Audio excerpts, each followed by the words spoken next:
Welcome back everyone to the next Genesis scriptures. Today we're doing chapter 5. And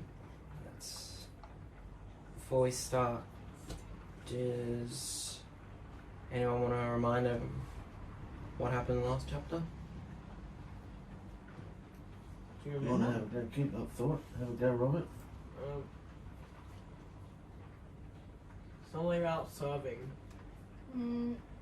That was in Mark's one. Sorry. That was in our last meeting about the one before that, because you weren't at the last one. Yeah, Brandon? It was Cain and he killed Abel. Cain killed Abel, yeah. Yeah. Did you want to add something? Oh, I was going to say the same thing. Cain killed the first murderer. Yes? Yeah. Abel got sent away. Cain got sent away because he was a murderer. I Abel got murdered. I thought Abel was the Well, you thought wrong. So don't talk anymore. Okay. We'll start. Yeah, Mark, you want to go first? Birth control. The earth soon became a barren wasteland with no crops, due to the ground being cursed with thorns and thistles, the punishment for Adam's disobedience. Seth's son, Enoch, spent his life teaching and upholding the instructions that he had been passed down from his grandfather, Adam. But the rest of humanity was becoming more and more depraved by the second. They made objects of brass, iron, wood, and stone, and they bowed down and worshipped them. Each person had their own personal deity, and after the men saw that their wives were growing older and that having children was taking a huge toll on their bodies, they, under the influence of Satan's spirits, concocted a serum that would stop their women from falling pregnant, because they wanted their wives to stay young, slender, and attractive. This procedure disobeyed Yahuwah's direct instruction to be fruitful and keep on populating the earth. The wives who were still able to have their children were looked upon as hideous, ugly creatures by their husbands, who were sleeping with the hot, sexy women who had taken the wicked serum to stop falling pregnant. This disobedience rose up in the nostrils of Yahuwah, and he despised their idolatry and perversion. So he caused the Gihon River to rise up and wipe them all out. But this, of course, didn't stop the wickedness from spreading as the generations continued. Wow. Isn't that disgusting? That's not in the traditional scriptures, that. That's in what they call the apocryphal books. Books of Yasher and Jubilees and Enoch. Scriptures that were written around the same time as the real scriptures. And we've just added them in to add extra context to what was really... Because there's not a lot that gets mentioned. It's 2,000 years nearly until between Adam and Noah, and nothing is written. Jumps from, Genesis 4, 5, and then 6 comes along Noah. But 4 chapters, 2,000 years, I don't know what went on. So there are other men around that time that wrote things, not technically inspired, but it's interesting to find out what went on. So the stuff that's happening that we're going to find out next week with the Nephilim and everything, Satan's still the same. He's still trying to undermine what Yahushua has set out. Yahuwah has set out as the perfect thing to populate the world. You can see Satan's doing the opposite, as he always does. Isn't it disgusting? So he wiped them all out. Not the whole world at this point, but he wiped out that part of the world. Hunter, stop now. Go on, mate.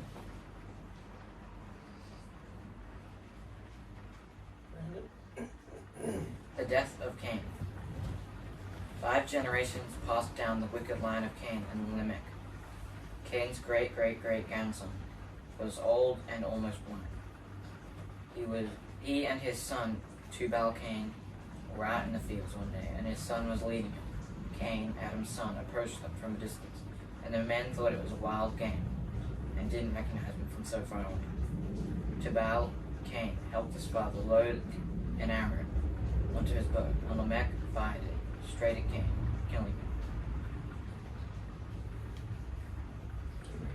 Yahuwah saw that justice had finally been served to Cain for murdering his own brother Abel many years before. That's interesting, isn't it? May not happen that day, but justice will always be served.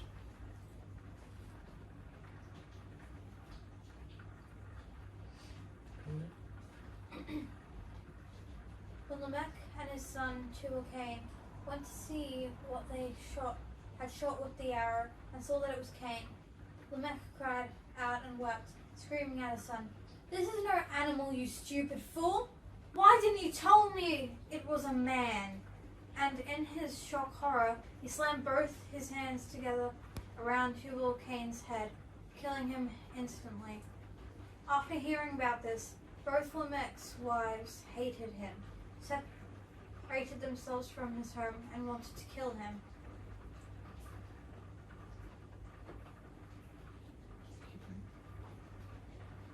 However, after some time passed, Lamech approached both of them, saying, "Please, my wives, hear me out.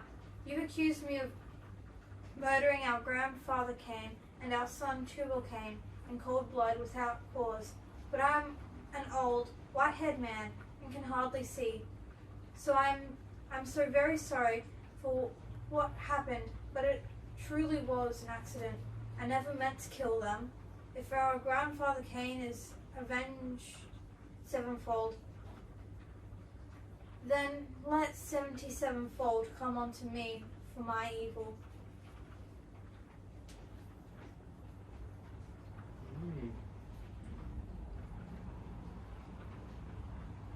Remember when Cain killed his brother, and he said to Yahuwah, after he'd been punished, because Yahuwah said, "You got to go," and Cain said, "No, this is too much for me. I can't bear to be away from your presence. If somebody sees me, they'll kill me." And Yahuwah says, "I'll put a sign, a mark on you.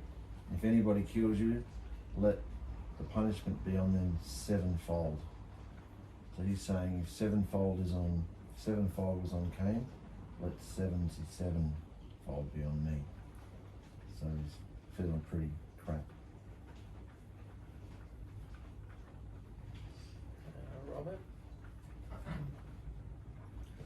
After seeking counsel from Adam, who was still alive, by the way, the woman returned to the husband Lamech, had no more children with them, for they knew from Cain and that Yahushua's anger was brooding against mankind because of its relentless wickedness. Adam's great-grandson Canaan would have been given wisdom from Yahuwah, but a great man.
And now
all the kings of mankind, together with their princes and judges, came to Enoch. And when they heard this wisdom, they bowed down to him and insisted that he reign over them. So he did. 130 kings and princes made Enoch their ruler, putting their kingdoms under his power and command. And Enoch taught them wisdom, knowledge, and the ways of Yahuwah for 243 years. 243 years. And he brought peace among them, and throughout all the earth for the duration of his life. 243 years, that's a long time to be ruling, isn't it? Wouldn't you be dead? No, the guys lived 700, 800, 900 years back here. This is before the flood. Methuselah, well, Adam was 930 years. Methuselah, I think, was the oldest man alive. He was 990 something. Remember, no one lived over 1,000, did they? Yeah. That's one day. Why do people only live to like 100 today? Because of the bloodlines, genetics, because of the earth, because It's the stuff we eat. back then the genetics were pure. They'd only had a few dozen or two generations from Noah, from Adam. So the genes, and Adam was perfect, created perfect. He allowed sin to come in him, but genetically his body was perfect. So his children, and Adam lived almost 1,000 years. So after that, sin equals death. So over the course of time, the ages get younger and younger and younger, and the earth was changing too. We'll deal with it next week, but the earth was still covered with a water canopy prior to the flood, so that makes the earth really tropical. It's not harsh weather like a greenhouse. That all fell in when the flood happened, so then the earth had harsh weather, which contributed to man's deterioration. So, yeah. What about, said, like, for the duration of life, so would that be like the judges? No. Because, like, it brought, like, peace among them throughout the duration of his life, and that Of was his the judges life. did. Yeah, and the judges, Oh, yeah, that's what a judge did, yes. yeah. He took on the role of a prophet and a judge. Yeah. That's similar. Because there were no prophets except Samuel, so yeah, a judge, prophet, similar role. Hey, Daddy. Wait, so for Yahusha's years, they live for one day? Yeah, which is 1,000 years. No one lives over 1,000 years. Because Yahuwah said, on the day that you sin, you will die. Everybody dies under 1,000 years. Yeah? Go on, mate. I haven't died. No. Are you over 1,000 years old? No. Or, But if you get to 80, 90, if you live that long, I hope not. I think Yahushua will be coming back soon. You won't live over 1,000 years, because Yahushua said it doesn't happen like that. Go on, mate. And you can see all the stuff that Enoch's getting and what's happening to him because he loved Yahushua so much Mm. and trusted him. Yeah. He gets more stuff. Enoch? And when Lamech was 56 years old, Adam, the first man on earth, died at the age of 930, and his family buried him in the cave which Yahuwah had told him. It was a lavish affair, and a ceremony fit for a king with great weeping and mourning, as is the custom today. Adam died, he and all his children after him, because he ate of the tree of understanding of good and evil in disobedience to Yahuwah. And it was in the year of Adam's death that Enoch decided to leave the company of mankind once more and live in secret to serve Yahuwah. But he only hid himself for 6 days at a time, and then prepared to appear to his people for 1 day each week. And a great wave of fear spread across the nation about Enoch, for the people, princes, and kings desperately wanted to know what Yahuwah had spoken to him about. but they couldn't look at him because after being in the presence of the Creator, the power and esteem of Yahuwah was literally shining from him, and the people thought if they approached him, they might die. While Enoch was teaching them the ways of clean behavior, Yahuwah told Enoch that he intended to take him from the earth into his dimension and allow him to assist in governing his kingdom there as he had done so on earth. Wow. I haven't heard of anybody else being given this privilege.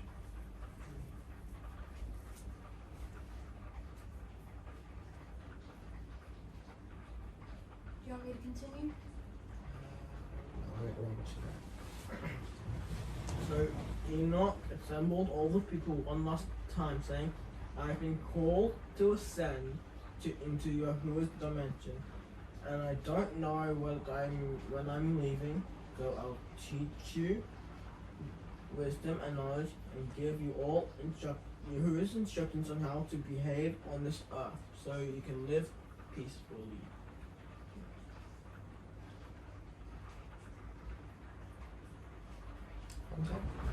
When he taught them, rebuked them, gave them laws and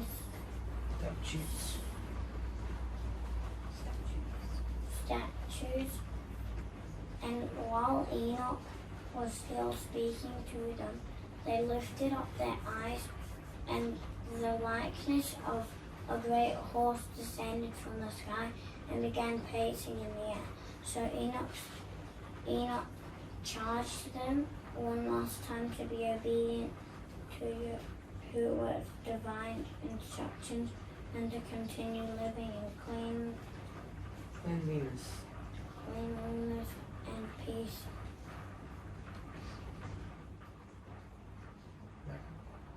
Then Enoch climbed up onto the horse and began riding away, and 800,000 people who saw this began following him. And many journeyed with him 6 days. And it was on the 7th day that Enoch ascended into the sky in a giant whirlwind, with horses and chariots of fire. And on the 8th day all the kings went to the place where he had disappeared, and they could not find Enoch, for Yahuwah had taken him. So he loved Yahusha that much and was obedient to his word. So Yahusha just took him so he could be up there and ruling with him in the kingdom.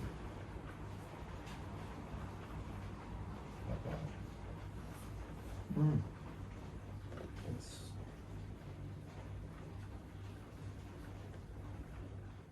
so if we all love Yahusha and do everything he says, then we can get gifts and stuff from him as well. And he'll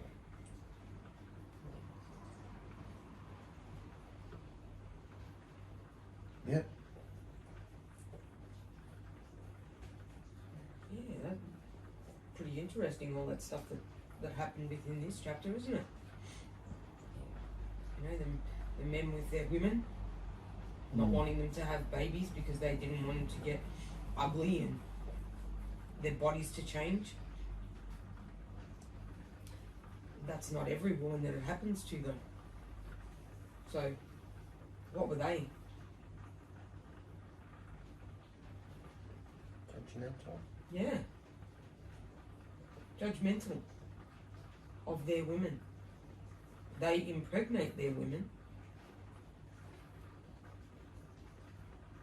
So therefore, it takes two people to have a baby, not just one.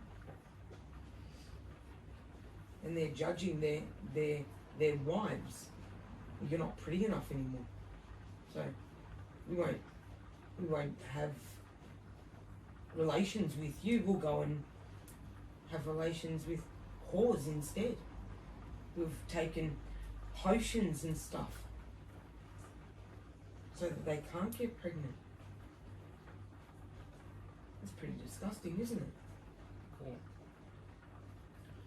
You can see from Adam and what he did, and then Adam's son Cain, and what he did, the seed of sin had been planted in the behaviour, and it was spreading at a rapid rate over the course of 2,000 odd years. So, what was the one thing that separated those very few men and women who were called out and chosen? Why were they called out and chosen? Because they believed. Believed in what? You. What did they have back then? What did they believe in? They loved Yahuwah with all. How did they know him? Because Enoch. We haven't got to Enoch yet. Because of they're being passed down. Passed down by Adam. word of Adam, mouth. word of mouth, and drop things down, chipping on the stones and stuff. Yeah? They loved his word. His word. What was the message to all of us last night? If you're in a problem, To think of the scripture. the word is what? A lamp to your Lamp feet to your feet, and a a light light to your path. to your path. And the guys like Enoch, who wanted nothing to do, was totally besotted in love with Yahuwah completely in his word.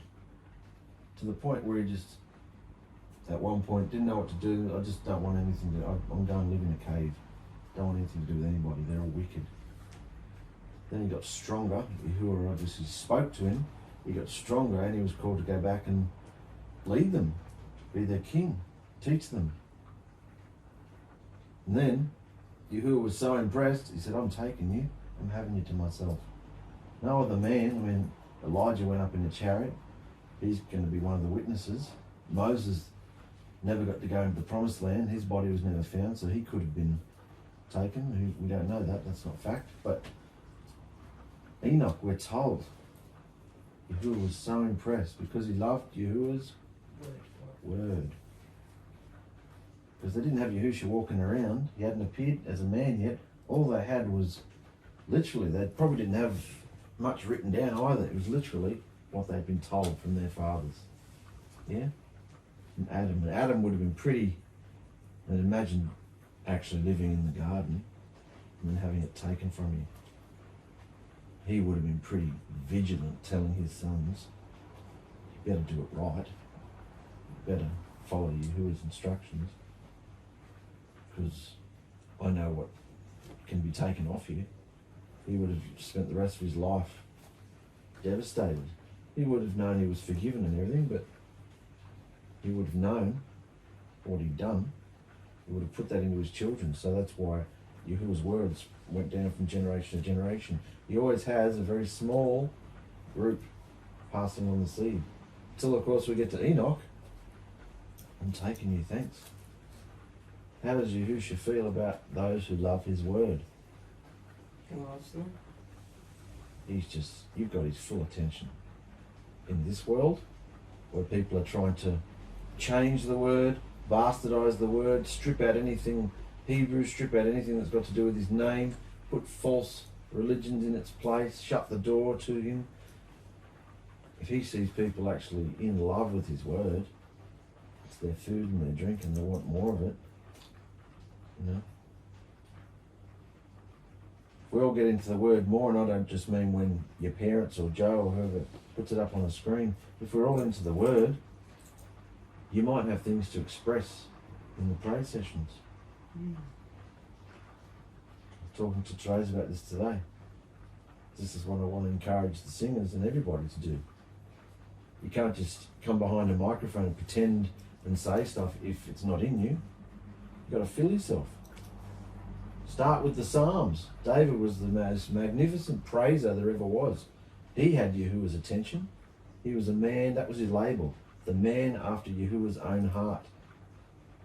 He was such, and you saw how problematic and drama and wrong things he did, but his heart was so repentant and pure that Yahuwah had Yahuwah's attention because he praised him all the time.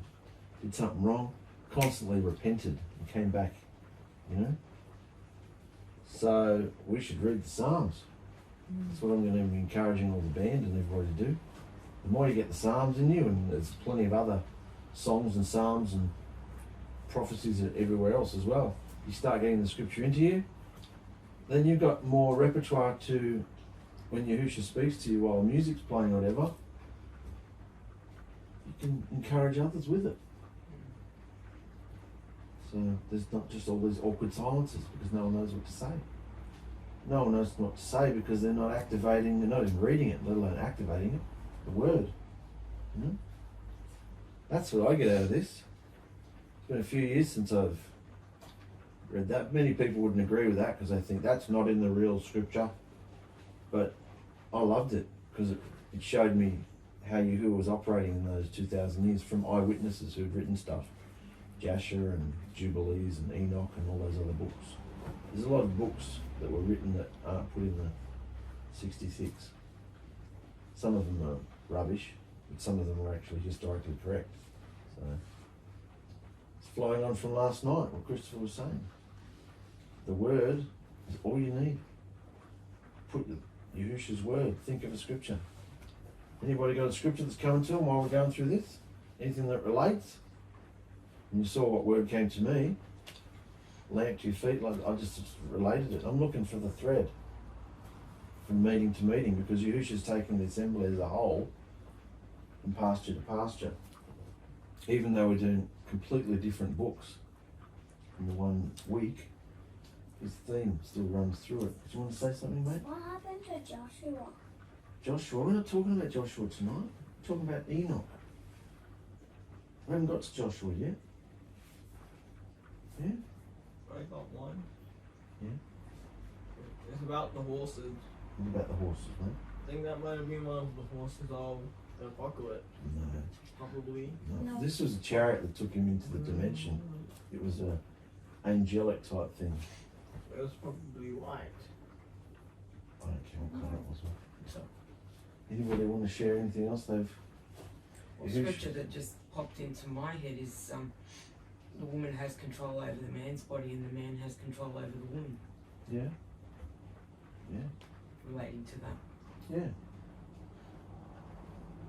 Whereas those men were That affected you, did it?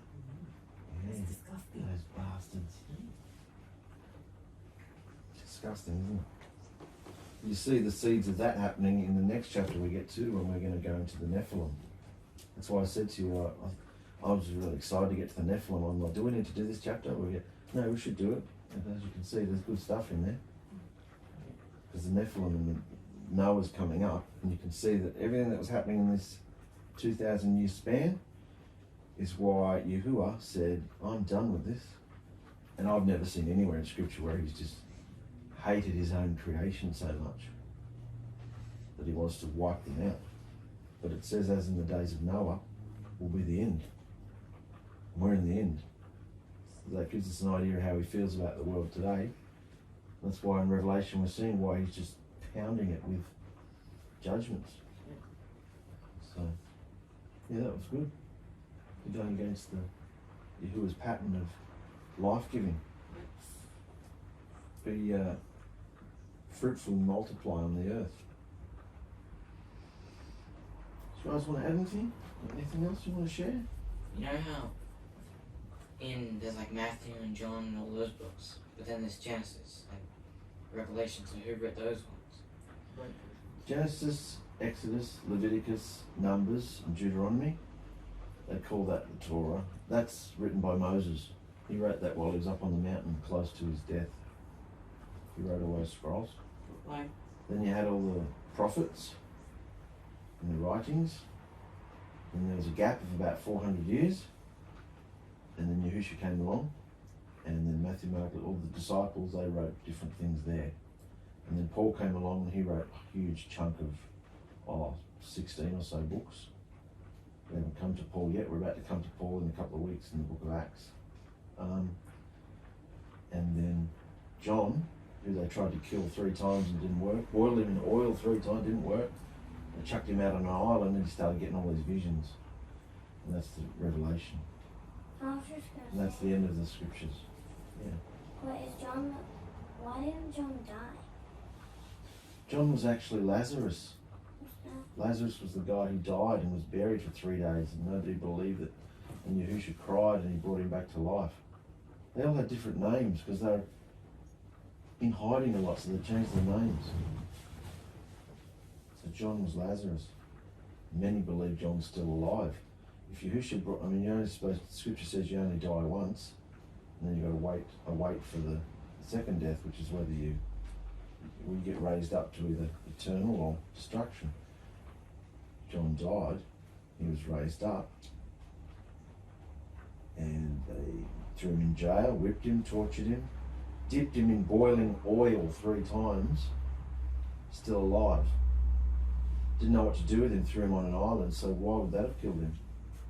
Many believe he's still alive today. So what do you have, when he was dipped in oil, what do you have had burns on him? Maybe. You felt it? They're like the guys who got thrown in the furnace. Shadrach, Meshach, Abednego, or whatever his name. That guy. Daniel's mates. Abednego. Yeah. Yeah, that guy. Supernatural protection. Yeah. But when Moses wrote those, did he just find a bunch of the books that other people have wrote and just put them all together, or he just said what he was told? Moses' No, books. it was Moses. I forget. Moses' books were inspired by Yahuwah. That's why he was called the greatest prophet. He heard the words from Yahuwah and wrote them down. Who would have known what to write about Genesis? No one. No one was there. Adam wasn't even made yet. At the beginning of Genesis, he was inspired. He heard, like we can hear him. He heard it. He wrote it all down. That's why they call it the foundational books, because that is it hasn't changed. That's the foundation of our belief. What he got on the mountain, that's our marriage vows, 10 Commandments, all those things. Only now, 2, 3, 4,000 years later, no, not quite, their behaviours. They're not religious liturgy, they're behaviours. You hear Yahushua's voice when you do it. So. Did they have to check the island thingy that he was on to get if he wrote down? He would have sent them off to people. Because he wrote them for the 7 assemblies, remember? Yeah. The lampstands. But how would he send them? I don't know. Carry a Does it pigeon. matter? Does it matter? Carry a pigeon, message in A genie came along on a carpet and delivered them. Who knows? Who cares how they got delivered? As Hunter said, an angel. A messenger? That's it. They were could have people. been It would have been anyone. people. He wasn't there alone. Or the other people that couldn't kill. Maybe. Maybe. Right, so John can die. No. So many believe he's still alive, waiting for the right time. What about that other girl that Yahusha brought back to life? I don't know. I don't know. Had enough? Questions are just getting more and more ridiculous. So you can see that Yahusha's going to come back soon, because it's all the stuff that's happening there is happening today pretty much as well. Mm. And then not long after that, he wiped out the whole world. Mm. So it just shows that he's coming back soon. Absolutely. So should we have an urgency? Yes. Yeah. We can all be little smarty pantsers when it comes to pulling out facts and figures, but are we actually hearing the word, hearing the scripture, putting it to our behaviour? You can all try and catch me out. But can you catch Yahusha out? No. You're judging every thought, every behaviour, every look, every smart ass comment, every disobedient act. Yeah? Can't fool him.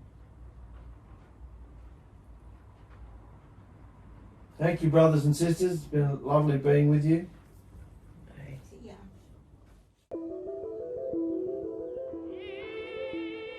In the very beginning, Yahuwah our Elohim created everything. The dimensions, the universe, the earth, all things seen and unseen. And Yahuwah saw that the earth had become an unshaped emptiness of doom and gloom. So he hovered over its surface like a gentle breeze and said, Light. And the vibration and frequency of his living word cut through the darkness of the planet, filling it with the radiance of his goodness and esteem.